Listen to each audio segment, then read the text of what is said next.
105 Alfam, Young Lifestyle. Assalamualaikum, selamat malam rekan Alfam. Gimana kabar rekan Alfam di malam hari ini? Senang banget kembali lagi Fatih menyapa ruang Anda rekan Alfam. Tepatnya di edisi 31 Januari 2024. Dan gak terasa udah tanggal-tanggal muda ya, menuju tanggal muda ya. Jangan lupa ya mampir ke Real FM kalau misalnya sudah cair. Canda ya rekan FM ya. Dan tepatnya di masih pukul 20 hingga 21 nanti seperti biasa rekan FM, kita ada talk show bersama dosen UIN Syahada Kota Padang Sidimpuan rekan FM. Dan alhamdulillah rekan FM di sini sudah berhadir narasumber kita dari dosen UIN Syahada Kota Padang Sidimpuan, Dr. Utari Evi Cahyani MM. Jadi di sini sudah ada narasumber kita rekan FM, langsung aja Fadli Saba. Assalamualaikum Ibu. Waalaikumsalam warahmatullahi wabarakatuh. Ya. Selamat malam Mas Fadli. Selamat malam juga Ibu. Ya. Gimana kabarnya Ibu? Alhamdulillah sehat, baik, semangat meskipun udah malam. Iya harus semua. Iya. Karena di sini kita mencari berkah. Insya Allah berkah. Jadi Bu, di malam hari ini Fadli baru kenal sama Ibu nih, baru pertama kali ya. Jadi Fadli mau tahu dong backgroundnya Ibu gimana, kerja di mana gitu. Oke. Saya Utari Evi Cahyani, saya dosen di Universitas Islam Negeri Syekh Ali Hasan Ahmad Adari Padang Sidimpuan. Saya ngajar di dua tempat. Yang pertama di Fakultas Ekonomi dan Bisnis Islam, yang kedua di Pascasarjana program magister. Itu kebetulan kalau di Pascasarjana program magister saya ketua program studi ekonomi syariah. Itu jadi ini juga saya mau menyapa mahasiswa Fakultas Ekonomi dan Pascasarjana program magister. Selamat malam, semoga kalian juga mendengarkan. Kebetulan topik malam ini terkait dengan mata kuliah yang akan saya ajarkan satu semester ke depan. Ini kan teman-teman masih pada libur ya, pada libur. Cuma ini mungkin untuk teman-teman yang dengar ini sebagai pemanasan menuju ke sana gitu. Jadi harus standby. Kalau dapat bocoran ya. Masuk pertama langsung kuis. Iya benar. Aduh, serem tuh. Waduh, keren banget ini ya dari Bu Dr. Evi Cahyani. Kenapa? Tapi gitu ya Bu, Fadli juga mudah-mudahan kesampaian ya mengambil program S2 itu Pascasarjana. Semoga aja kesampaian ya. Amin. Mudah-mudahan. Karena kemarin S1-nya pendidikan ekonomi. Iya, jadi untuk S2-nya masih bingung. Masih nyambung itu kalau masuk ke ekonomi syariah, promosi terus. Okay. Doain ya rekan Alfam, menatap ada rekan Alfam yang berminat ini bantu Fadli menerima ini promosi. Canda ini rekan Alfam ya. Jadi di malam hari ini Bu, kira-kira tema kita untuk talk show kali ini apa Ibu? Jadi kalau kita baca flyer yang kemarin sudah Mas Fadli share ya, kita ambil tema Gen Z, sang motor penggerak ya, sebagai penggerak ekonomi kreatif gitu. Jadi kita bahas Gen Z nih, anak-anak muda yang kita akan bahas malam ini. Iya, jadi kita ngomongin anak muda. Iya. Kita ngerumpi. Kita rumpinya tentang anak muda gitu ya. Kita kan lagi anak muda ini kan jadi pembahasan hot topic ya akhir-akhir ini. Benar banget. Apalagi belakangan ini lagi ngomongnya pemilih yang paling banyak katanya dari kaum muda. Nanti kita bahas juga itu. Saya akan ungkapkan data berapa Gen Z yang ada di Indonesia dan bagaimana potensinya. Wow. Gitu. Ini sekarang empuk nih. Jadi anak muda wajib dengerin ya di malam hari ini ya. Jadi di malam hari ini sebelum kita jauh lebih membahas tentang ekonomi kreatif Ibu, kita perlu kenalan dulu dong dengan yang namanya Gen Z ya, atau Gen Z ya. Siapa sih sebenarnya Gen Z ini Bu? Oke. Sebenarnya kita pemetaan antara generasi masing-masing generasi itu enggak bukan awalnya mulainya nggak di Indonesia gitu ya. Di Amerika dulu itu ada namanya generasi boomer, di mana mereka lahir ketika ekonomi Amerika itu sedang bagus-bagusnya gitu ya, makanya namanya boomer gitu kan. Nah sebelumnya boomer tuh lahir tahun 1946 hingga 1964 gitu ya.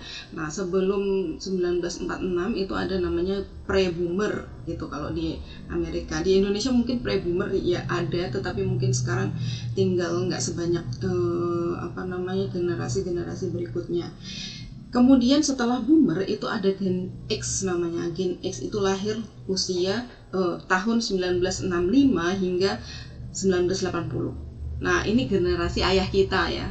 Ayah kita itu lahir tahun-tahun segitu. Kemudian Gen Y atau generasi milenial. Nah, sebelum kita sering sebut-sebut Gen Z itu, kita kan sering tahun-tahun sebelum pandemi lah, 2020-an tuh milenial yang diangkat-angkat gitu kan. Nah, sekarang tuh mulai Gen Z gitu kan. Nah, saya ini termasuk generasi milenial gitu ya, yang lahir tahun 81 hingga 96.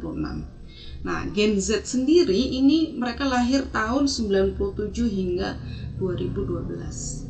Nah, kalau kita lihat data di Indonesia, sensus penduduk tahun 2020, itu jumlah Gen Z itu ada 27,94%. Nah, itu paling banyak di Indonesia. Gitu. Paling banyak itu Gen Z gitu ya. Jadi menurut sensus data terbanyak 27 itu paling tinggi di antara populasi yang lain, generasi-generasi yang lain. Nah, artinya ketika kita membahas Gen Z dari sisi ekonomi, kemudian dari sisi lifestyle, kemudian dari sisi mungkin sekarang juga pemilih, itu sangat empuk karena memang marketnya besar gitu. Kita udah. Jadi kalau Mas Fadli ini masuk generasi apa? Kalau Fadli ini masuk ke milenial. Oh, milenial. Sama kita ini ya. Soalnya lahirnya di 95 gitu. Oh iya, ini milenial akhir ya. Milenial banget. Milenial udah mau Gen Z, tapi udah ada bau-bau Gen Z-nya itu. Tapi nggak apa-apa sih ya. Yang penting kita apapun generasinya, karakteristiknya pasti beda-beda walaupun ada yang sama gitu ya. Itu dia rekan-rekan ya tentang Gen Z ya atau Gen Z yang katanya ini kuantitasnya paling banyak gitu ya Bu ya. Betul. Dan merupakan salah satu juga yang disebut-sebut paling generasi yang paling kreatif gitu di antara generasi lainnya.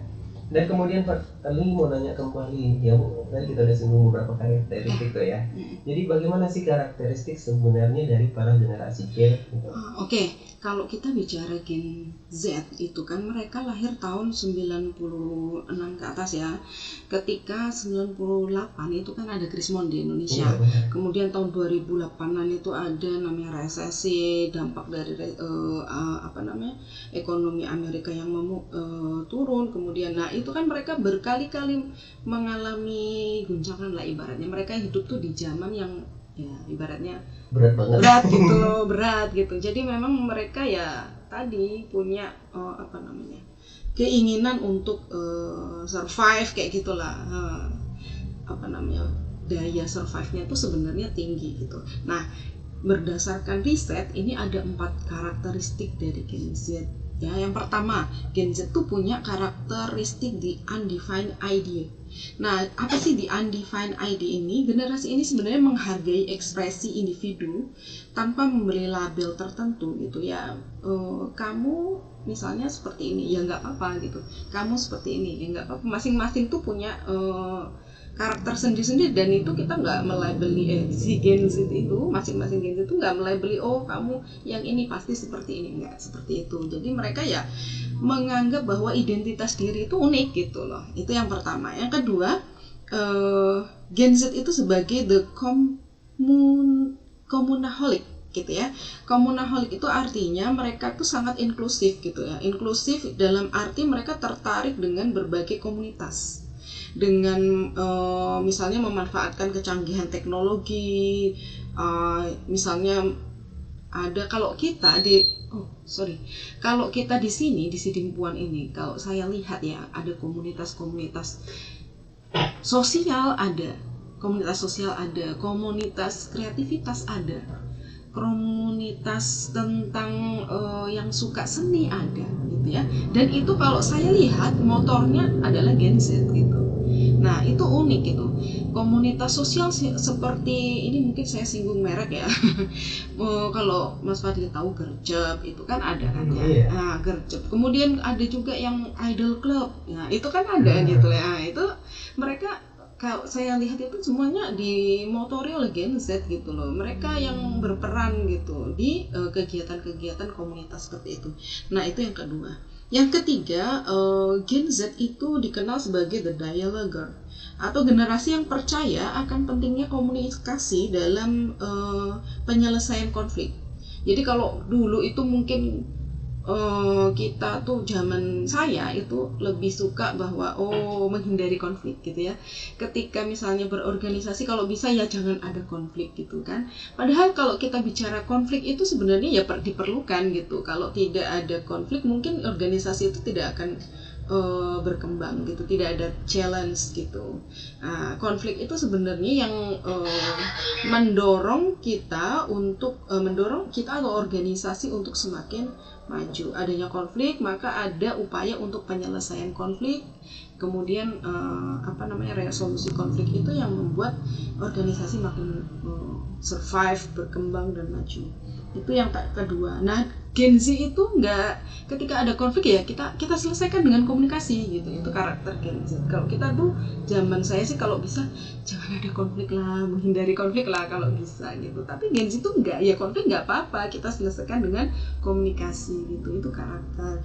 Yang ketiga, yang keempat adalah mereka itu realistik. Nah, mereka cenderung realistis dan analitis dalam pengambilan keputusannya. Nah, dibandingkan dengan generasi sebelumnya gitu ya.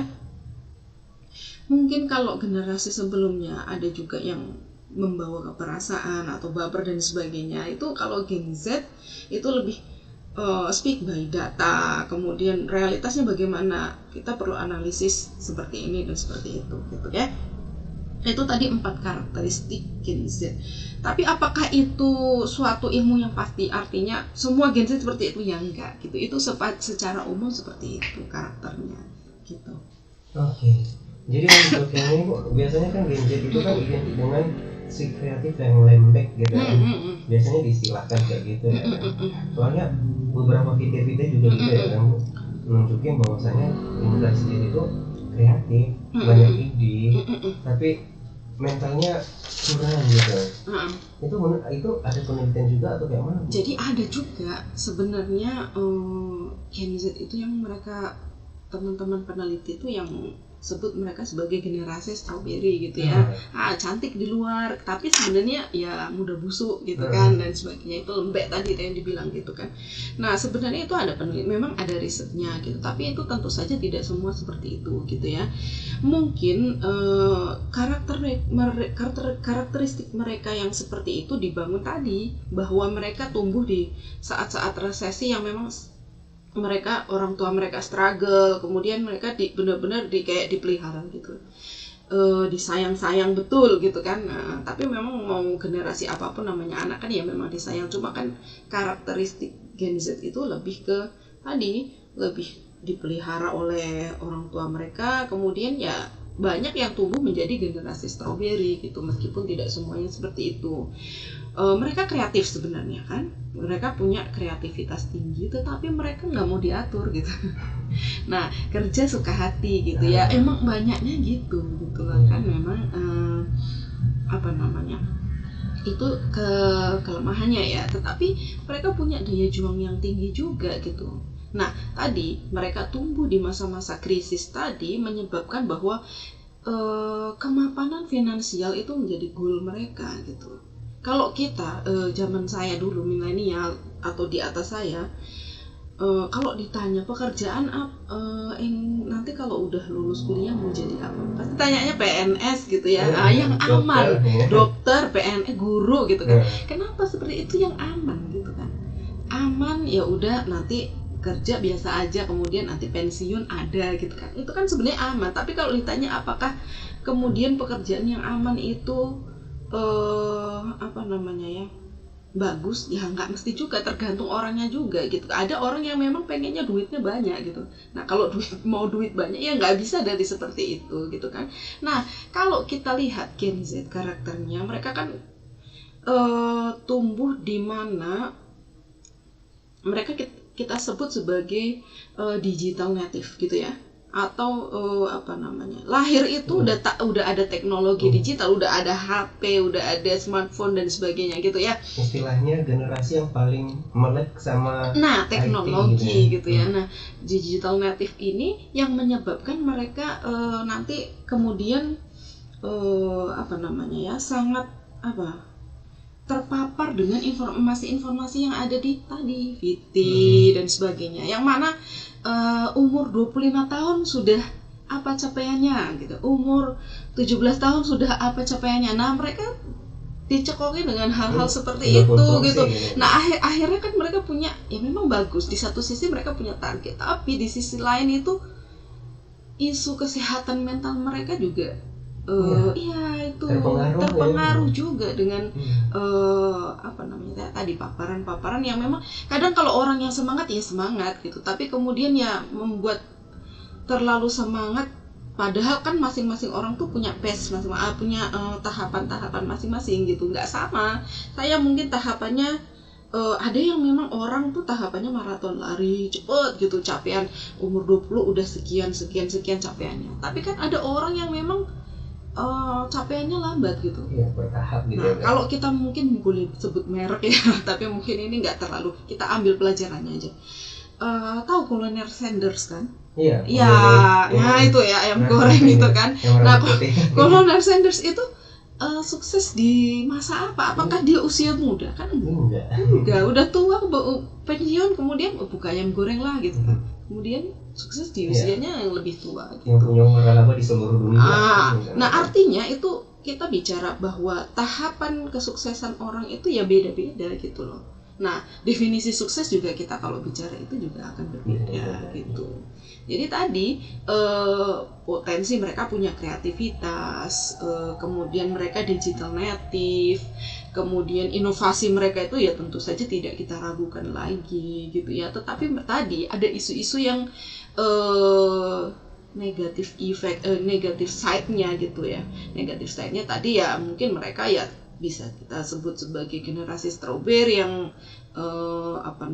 disenggol dikit kemudian lecet kayak gitu ya. Nah, bisa jadi memang anak-anak kalau kita bicara dengan, mungkin nggak semua, tetapi ketika kita berkomunikasi dengan Gen Z itu mereka kreatif dan sebagainya, tetapi ketika misalnya dibenturkan dengan aturan sesuatu gitu ya, misalnya harus kita rutinitas bangun pagi dan sebagainya, belum tentu itu mereka bisa gitu loh. Apalagi kan misalnya orang-orang kreatif itu banyak yang kerjanya malam gitu ya. Ya kan, kayak misalnya web developer, konten kreator, ngedit video dan sebagainya itu kalau nggak malam nggak dapat inspirasi. Nah, itu sebenarnya juga yang perlu diperbaiki itu. Oke, jadi itu dia ya rekan-rekan ya. Beberapa karakteristik Gen Z yang sudah dijelaskan oleh narasumber kita kan, di spoiler ya rekan-rekan, nggak semua ya. Jadi tergantung kempahan masing-masing. Apalagi sejak ke pandemi COVID-19 kayaknya untuk generasi ini kita semua mungkin merasakan ya Bu ya. Jadi kita juga ikut stres, nggak bisa kemana-mana gitu. Yang aturannya bisa liburan jadi ya semua tutup. Ya kan memang mungkin kalau kayak orang-orang yang lebih suka di rumah gitu ya, itu akan yang senang aja gitu loh. Tapi orang-orang yang kayak saya suka kemana-mana ngobrol, itu kayak saya depresi gitu ketika COVID kemarin karena nggak ketemu orang gitu kan. Ya karena apa, ngobrol sama orang ini kan juga obat gitu. Kayak saya misalnya malam-malam gini kan, ini udah capek pulang kantor dan sebagainya, tapi ini obat bagi saya gitu. Saya ketemu, saya bisa ngobrol, saya bisa diskusi dengan orang lain, itu namanya kalau bagi orang-orang yang seperti saya itu kayak bahan bakar gitu loh. Semangatnya muncul lagi. Fresh gitu ya. Iya. Yang penting jangan gosipin tetangga deh. Oke. Iya, itu dia rekan-rekan ya tentang karakteristik dari Gen Z rekan-rekan. Jadi di sini Fati mau nanya dulu Bu ya. Apa sih potensi atau keunikan dari Gen Z ini? Oke, kalau kita bicara, mungkin saya tadi sudah kita singgung sebentar ya, bahwa mereka itu adalah digital native. Nah, kita nanti mungkin akan kaitkan itu dengan ekonomi kreatif, tapi di sesi 2 mungkin ya nanti. Nah, tapi sebelum itu, potensi mereka yang bahwa mereka adalah seorang digital native itu adalah kunci, karena kunci dari inovasi saat ini adalah ada pada kreativitas, atau bagaimana teman-teman Gen Z ini menguasai teknologi gitulah ibaratnya seperti itu. Itu yang pertama tadi, mereka punya potensi digital native. Nah, yang kedua, mereka tuh punya jiwa entrepreneur yang bagus gitu ya. Jiwa artinya semangatnya tuh udah bagus duluan gitu. Kalau kita teman-teman anak-anak ya yang Gen Z itu ditanya gitu, kalian mau nanti menjadi jadi apa kayak gitu. Gak lagi ditanya itu mau jadi PNS, jarang gitu. Guru ya ada sih beberapa, tetapi itulah YouTuber gitu ya, konten kreator gitu ya. Kemudian apa namanya, ya ada yang mungkin ditanya mau jadi Atta Halilintar atau Rafathar gitu ya. Nah itu kan seperti itu, dan mereka udah spesifik gitu. Kalau saya dulu zaman SMA mau jadi apa, mau kuliah di mana itu mungkin nggak ngerti gitu loh. Kalau anak sekarang memang mereka spesifik gitu. Saya mau kuliah ini karena mau jadi ini gitu. Sekarang sudah banyak yang gitu. Jarang lah kayak yang mungkin beberapa masih ada, tetapi itu jarang. Kalau ketika mungkin di kelas saya tanya tuh mahasiswa gitu kan, sudah lebih banyak yang bisa menyebutkan ide-ide yang memang kayak ditanya mau jadi apa tuh ya jawabannya udah macam-macam gitu. Kalau dulu kan mungkin jurusan perbankan ya udah mau kerja di bank gitu aja. Ini enggak gitu. Kalau kita tanya yang anak perbankan sekarang tuh enggak hanya itu gitu. Mereka udah mulai merambah. Kalau ke apa saya tanya itu jawaban mereka tuh udah mulai ke ya tadi ada yang berkaitan dengan konten kreator dan sebagainya gitu. Jadi itu dia rekan-rekan ya, keunikan dan potensi dari Gen Z. Jadi ini kesimpulannya bisa lebih terarah mereka yang sudah punya target sendiri, betul. Target capaian ya rekan-rekan ya. Jadi kita break dulu sejenak rekan-rekan ya, jangan kemana-mana, stay tune terus di 105.8 Your Lifestyle. Your Lifestyle ya rekan-rekan, kembali lagi Fatih dan narasumber kita menyapa ruang Anda rekan-rekan. Dan di sini kita udah bahas tadi ya rekan-rekan tentang generasi Z-nya. Sekarang kita bahas dulu tentang ekonomi kreatifnya rekan-rekan. Lantas sebenarnya apa sih ekonomi kreatif itu dan mengapa ekonomi kreatif itu penting bagi perekonomian di Indonesia? Oke. Nah, kalau kita bicara ekonomi kreatif sampai ada menterinya ya. Ekonomi kreatif, pariwisata dan ekonomi kreatif itu sampai ada menterinya, itu menandakan bahwa ya ekonomi di Indonesia tuh nggak hanya bisa bertumpu pada sektor produksi saja. Artinya gini, produksi dalam artinya sumber daya alam aja gitu. Dulu memang Indonesia tuh kaya sumber daya alam ya. Kayak emas, kayak minyak, kayak batu bara dan sebagainya itu. Udah cukup di bidang industri aja gitu ya. Tapi kita bisa lihat emas itu bisa habis. Kemudian minyak bisa habis. Kemudian batu bara bisa habis, dan itu tentu saja kalau kita bicara tambang emas, tambang minyak, tambang batu bara itu ada isu-isu kerusakan lingkungan di situ. Karena gunung yang tadinya hijau kemudian botak. Seperti itu ada isu lingkungan di situ. Nah, kemudian di dunia itu juga perekonomian itu motornya itu juga sudah mulai bergeser. Memang itu masih ada sektor produksi industri dan sebagainya itu masih ada. Jepang juga masih punya pabrik mobil di mana-mana gitu ya, termasuk mobil-mobil Jepang. Kalau di Indonesia tuh ya masih merajai jalanan gitu kan, motor-motor Jepang juga masih merajai jalanan gitu. Itu artinya kan kalau kita bicara sepeda motor, mobil dan itu kan bukan termasuk dalam industri kreatif sebenarnya, dia masuk ke ranah yang konvensional yang lama gitu. Nah, kalau perekonomian dunia itu sudah mulai ada pergeseran. Kenapa? Tadi karena adanya ya tadi bahwa isu sumber daya alam itu bisa habis, kemudian ada isu lingkungan, maka perekonomian itu bergeser. Pergeserannya kemana? Pergeserannya menuju ke arah industri yang lebih kreatif. Nah, kalau kita Bang Fadli mungkin lihat ya, suka baca komik gak? Ya, suka. Anime Jepang. Iya, manga kan ya. Nah, manga, anime dan sebagainya itu di Jepang itu luar biasa gitu loh. Luar biasa peminatnya. Iya, peminatnya luar biasa sampai dunia gitu ya. Kalau kita bicara anime ya di Jepang gitu kan. Kemudian kalau Hallyu Wave tau gak? Kurang tahu tuh. Hallyu Wave tuh K-pop itu loh. Oh iya, K-pop itu basicnya. Paling taunya Blackpink. Nah, itu masuk salah satunya.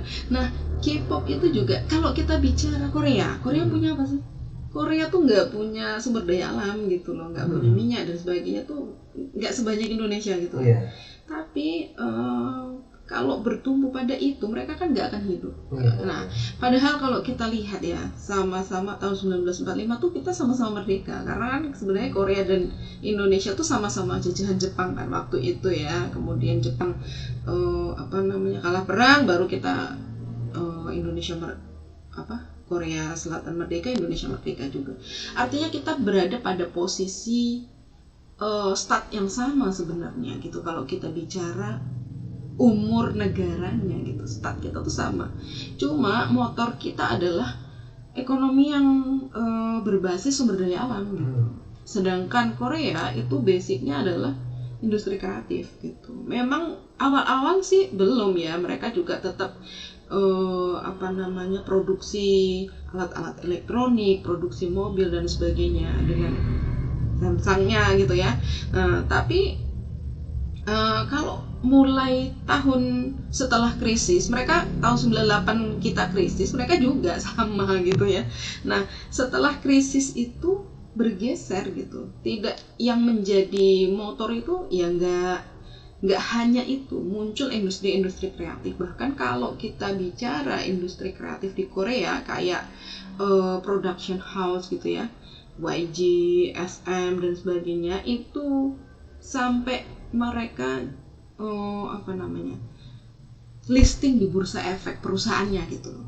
Kalau di Indonesia tuh yang listing di bursa efek apa? Bank kan ya, BRI, Bank Mandiri dan sebagainya, BCA gitu ya. Terus perusahaan rokok misalnya, terus perusahaan farmasi, perusahaan tambang gitu, itu yang listing gitu. Di Indonesia tuh nggak ada yang listing di bursa yang termasuk dalam industri kreatif tuh belum ada gitu. Sedangkan di Korea tuh udah, kita bisa beli sahamnya perusahaan yang produsernya Blackpink. Kalau Mas Fadli ini ya senang Blackpink misalnya, yuk kita beli sahamnya yang punya Blackpink gitu ya, perusahaan production house-nya Blackpink gitu kan.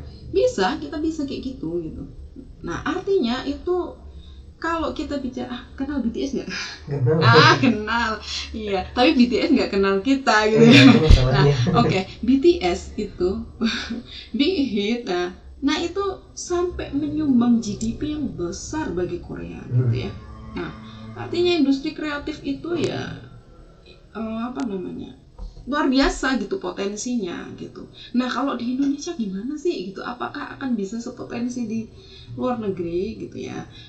Korea itu kan tidak hanya dengan K-popnya, K-drama dan sebagainya, itu kan juga mendunia gitu.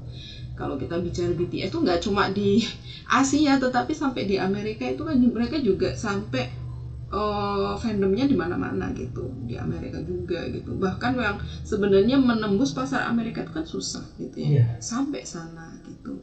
Nah, itu yang termasuk contoh dari ekonomi negara yang dimotori oleh ekonomi kreatif yang sudah bisa kita lihat gitu. Jadi itu dia kenapa mengapa ekonomi kreatif itu penting bagi perekonomian ya, kenapa ya? Karena ide atau gagasan nggak bakal pernah habis, karena landasan utama dari ekonomi kreatif itu adalah ide atau gagasan, dan sedangkan sumber daya alam itu terbatas. Iya, betul. Ya, itu dia kenapa ya. Lantas bagaimana sih Bu peran Gen Z ini terhadap ekonomi kreatif? Nah, sebelum kita bicara peran Gen Z, saya ada data nih. Data industri ekonomi kreatif di Indonesia. Bagaimana kontribusinya terhadap GDP. Nah, di Indonesia itu ada 16 sektor ekonomi kreatif. Ya, ada sektor kuliner, ada fashion, ada craft atau kerajinan, ada media, publishing, arsitektur, aplikasi development ya, kemudian advertising, musik, fotografi, performing arts ya, kemudian ada product design, fine art, film, animasi dan video, kemudian interior design dan visual communication design. Nah, ini desain komunikasi visual itu juga termasuk dalam industri kreatif. Ini juga mau promo nih saya. Nah, kebetulan tuh di UIN Syahada itu ada prodi baru. Ya, namanya prodi desain komunikasi visual gitu. Ya ini termasuk sebenarnya menyahuti dari ekonomi kreatif itu gitu loh. Nah kalau kita bicara tadi peran Gen Z ya, ekonomi kreatif di Indonesia itu 41% itu masih ada di industri kuliner gitu ya. Artinya apa? Kalau kita bicara industri kuliner, memang ada banyak Gen Z yang berkecimpung di situ ya. Ya kita lihatlah saja misalnya kalau bicara dulu kan memang misalnya kita bicara industri makanan gitu ya. Industri makanan itu yang terkenal ya yang besar-besar gitu. Misalnya kalau tepung terigu dan sebagainya itu ada merek-merek tertentu. Kemudian makanan instan itu juga ada merek-merek tertentu. Kalau kita bicara industri kreatif di bidang makanan itu sangat banyak sekarang. Bahkan sambal. Nah, sambal itu sekarang sudah ada sambal dalam kaleng yang bisa dikirim kemanapun. Iya benar Pak. Nah itu motornya kalau kita lihat ya nggak tahu yang masak itu mungkin milenial atau boomer ya, tapi yang jual itu Gen Z gitu. Iya. Bagian garda terdepannya. Iya betul. Motornya tuh ada di mereka gitu. Iya. Jadi misalnya satu industri gitu ya, satu sektor gitu, usaha misalnya kerajinan gitulah. Kalau di Sidimpuan di Tapsel ini ada kain tenun selungkang gitu kan. Yang menenun itu kan senior ya. Nah, tetapi ketika Gen Z itu masuk ke sana gitu ya, sebagai ini mungkin saya kalau Gen Z yang mengangkat kain tenun sih saya belum lihat ya, tapi mungkin nanti kalau mungkin saya salah bisa dikoreksi gitu ya nanti teman-teman waktu di kelas. Oh Bu, ada loh ini misalnya saudara saya Gen Z, kemudian dia adalah motor tenun silungkang masa kini gitu misalnya, dengan motif baru ataupun dengan teknologi baru ataupun dengan cara marketing yang baru gitu kan. Nah itu akan lebih bagus gitu. Tapi kalau saya lihat di sini itu belum sampai ke situ gitu. Craft itu kalau di Indonesia sih craft tuh udah nomor 2 gitu ya. Nah tapi kalau Padang Sidimpuan sendiri saya melihat belum sampai situ. Kalau yang ada di Padang Sidimpuan yang dimotori oleh Gen Z itu ya tentu saja fotografi, konten kreator, kemudian desain gitu sudah ada gitu. Tetapi kayak misalnya craft, performing arts itu kayaknya belum ya. Mungkin bibitnya sudah ada dengan adanya model-model yang komunitas model dan sebagainya, itu bibit untuk masuk ke performing arts sudah ada. Cuma mungkin belum sampai bahwa performing art adalah penyumbang sebagai penggerak perekonomian kayak gitu. Kalau kita bicara performing arts itu di Indonesia tuh kita pasti ingatnya Bali gitu ya. Kalau kita ke Bali itu nggak afdol, nggak lengkap rasanya kalau nggak lihat tari kecak gitu kan misalnya. Nah itu kan termasuk performing art yang memang sudah mendunia gitu loh. Nah kita di Sumatera Utara itu kan sebenarnya punya juga performing art yang berdasarkan kearifan lokal gitu. Kalau kita di Nias gitu kan ada lompat batu, itu kan sebenarnya bisa juga diangkat sebagai performing art gitu.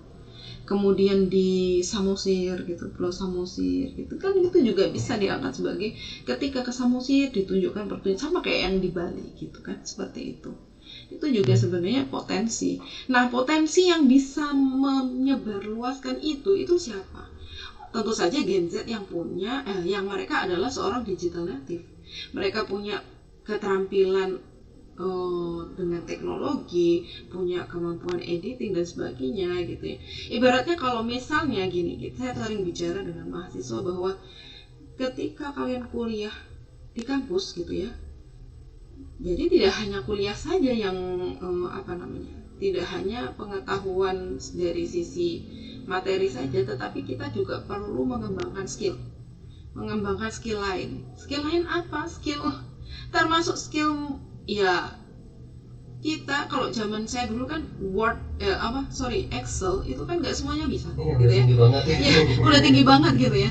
Tapi ternyata dengan tidak semuanya bisa, orang itu bisa dapat uang dengan membuat program-program di Excel gitu kan, seperti itu. Artinya kita punya skill Excel yang lebih tinggi daripada yang lain. Sekarang kan kalau anak-anak itu kan bisa bikin tugas aja, mungkin anak SMP SMA juga sudah mulai bikin tugas itu pakai Canva. Nah, bikin PowerPoint itu lebih menarik mereka dibandingkan kita yang milenial itu sebelumnya kan seperti itu gitu ya. Nah, jadi makanya saya bilang bahwa industri kreatif ini kalau ingin maju, maka kita harus dorong Gen Z itu untuk masuk ke situ gitu loh, masuk ke industri kreatif, di mana mereka tadi kan udah punya modal jiwa entrepreneur yang bagus gitu ya. Artinya mereka punya semangat bahwa tidak harus jadi pegawai, tidak harus jadi pekerjaan-pekerjaan yang konvensional gitu ya. Mereka udah mulai bercita-cita untuk yang kreatif gitu. Jadi itu pondasi yang bagus gitu, bahwa Gen Z punya skill, punya keterampilan, kemudian punya semangat, maka itu adalah hal yang bagus untuk pengembangan ekonomi kreatif. Oke, jadi pertanyaan terakhir nih Bu, bagaimana cara kita mengelola potensi Gen Z agar tercipta ekonomi kreatif yang sustainable? Oke, nah kalau kita bicara sustainability, nah tadi industri kreatif atau ekonomi kreatif tuh muncul sebagai jawaban akan kegelisahan tentang bahwa sumber daya alam tuh bisa habis gitu ya. Kemudian bahwa ketika eksploitasi sumber daya alam itu mengandung isu kerusakan lingkungan, maka itu tadi semangat ekonomi kreatif kan dari sana. Nah, maka ekonomi kreatif yang ditimbulkan ini juga harus sustainable gitu loh. Nah, ketika mengembangkan industri kreatif, kita juga harus melihat bahwa misalnya kalau kita mau menyusun produk satu kreatif, kerajinan atau apa gitu, nah itu harus berbasis bahwa bahan bakunya tidak merusak lingkungan gitu ya. Kalau bisa lebih bagus lagi adalah dia memanfaatkan potensi-potensi yang ya limbah dan sebagainya, sampah itu bisa didaur ulang dan bisa diolah kembali gitu. Itu yang pertama, bahwa anak-anak Gen Z itu kita terapkan tentang green innovation gitu, inovasi yang berbasis bahwa ramah lingkungan gitulah ya, inovasi yang ramah lingkungan, itu yang pertama. Yang kedua, digital kreatif itu tentu saja tidak berhenti di sana gitu. Memang Gen Z itu kreatif, bikin video TikTok itu kalau saya mungkin semalaman ya, kalau Gen Z itu 10 menit jadi gitu loh. Nah, itu yang kedua, bahwa potensi mereka tentang sebagai digital native tuh perlu kita beri wadah gitu. Nah, itu yang kedua. Yang ketiga, kita juga perlu mendorong mereka secara psikologis gitu, karena kan tadi ada isu tentang strawberry generasi, mental health dan sebagainya. Maka isu yang penting untuk mengatasi adalah work-life balance gitu ya. Nah, work-life balance itu kan memang juga perdebatan gitu ya, namanya juga pro kontra itu tetap ada. Masalah isu mental health itu juga ada gitu, maksudnya banyak perdebatan juga. Ada yang kenapa sih zaman dulu tuh nggak ada mental health gitu ya, kenapa sih sekarang ada ya, kan zaman dulu tuh nggak ada paparan bahwa 25 tahun sudah mencapai ini itu gitu. Kalau sekarang kan anak-anak tuh sudah terpapar oleh orang-orang yang terlihat sukses di video ya, padahal kita nggak tahu juga itu mungkin kan yang ditampilkan yang bagus-bagusnya aja gitu ya. Kemudian mereka down gitu kan. Nah, itu isu psikologis, isu kepedulian terhadap lingkungan, inovasi berbasis kelestarian lingkungan, kemudian digital teknologi, pemanfaatan teknologi digital, itulah yang sebenarnya kita perlu pelihara dari Gen Z ini. Nah, kenapa ketiga hal itu menurut ini ada risetnya juga gitu ya. Kenapa ketiga hal itu perlu untuk mendukung Gen Z dalam mencapai ekonomi kreatif? Karena apa? Ekonomi kreatif itu bisa berkembang, basisnya adalah inovasi, ya kan? Ketika budaya inovasi itu bisa berlangsung sustainable gitu kan, maka disitulah ada ekonomi kreatif. Makanya kan tadi Bang Fadli juga bilang bahwa ide itu kan gudangnya inovasi itu kan ada di ide gitu ya. Gudangnya inovasi ada di ide.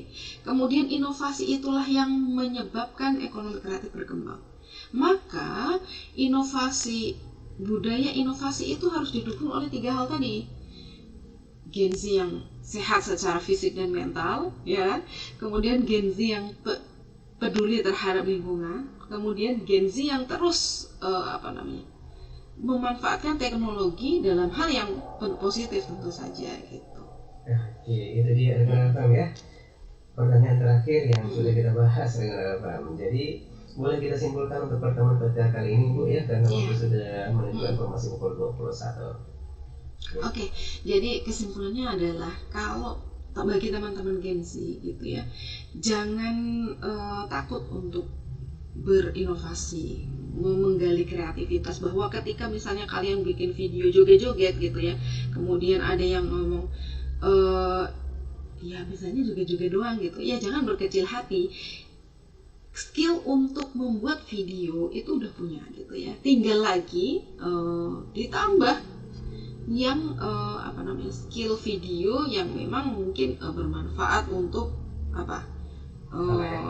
khalayak banyak, kemudian yang bisa menghasilkan cuan dari situ. Cuan dalam artinya yang positif ya, bukan cuan yang ada juga sih yang negatif dari video kayak gitu. Tapi konten-konten positif itu juga perlu kita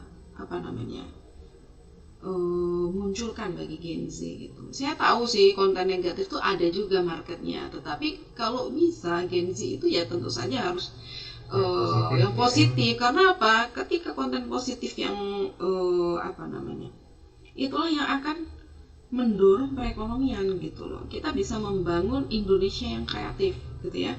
Indonesia yang kreatif, Indonesia yang berbasis ekonomi kreatif, tidak hanya sumber daya alam yang mudah tadi bisa habis dan ada isu merusak lingkungan gitu. Oke, rekan-rekan, demikian talk show kita kali ini ya. Dan semoga talk show kita ini memberikan dampak positif untuk kita di malam hari ini ya. Ambil yang positifnya, tinggalkan yang negatifnya rekan-rekan. Dan sebelumnya bagi dan narasumber kita tidak lupa juga mohon maaf apabila ada kesalahan kata, baik yang disengaja maupun yang tidak disengaja rekan-rekan. Akhir kata dari kita, wassalamualaikum warahmatullahi wabarakatuh.